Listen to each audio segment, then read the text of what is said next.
Hey guys good morning. তো তোমালোকে কেনেকৈ আছা? মই ভালে আছোঁ। তো তোমালোকে কমেণ্টত জনাবা কেনেকৈ আছা। তো আজি দিনটো কি কৰোঁ নকৰোঁ তোমালোকক জনাম।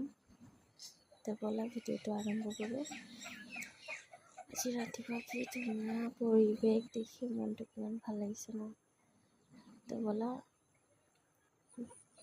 গাইজ। তো মই গৈছোঁ এতিয়া গা পা ধুই দুপৰীয়া ভাত পানী খাই চব্জি দি এতিয়া যাম গোটত। মাৰ বন্ধন গোট আছে, পইচাটো দি আহি তাৰপাছত গোটেই দিনটো কি কৰোঁ নকৰোঁ চাব।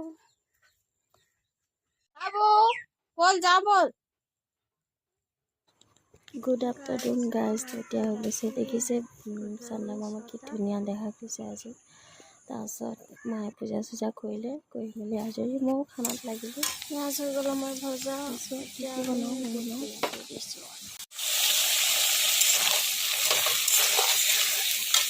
বুট ভাজা হৈ গ'ল আমাৰ কমপ্লিট। দেখিছোঁ কি ধুনীয়া লাগিছে।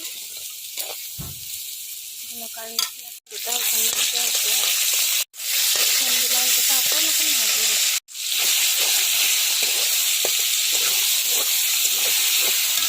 হালধি নিমখ দি বিলাহীটো আমাৰ ভজা হৈ গ'ল। হৈ গ'ল। এতিয়া আমি দি দিম কচু খিনি।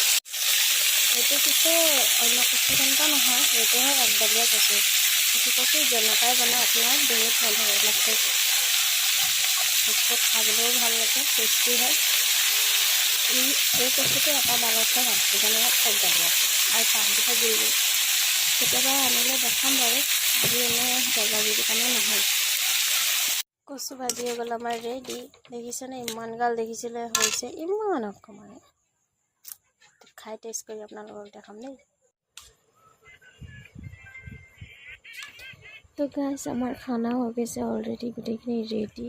তো থালিখিনি সজাই লওঁ, খাই বৈ আজৰি। তাৰপিছত আজিলৈকে ভিডিঅ'টো ইমানটোৱে। এতিয়া বাই গুড নাইট।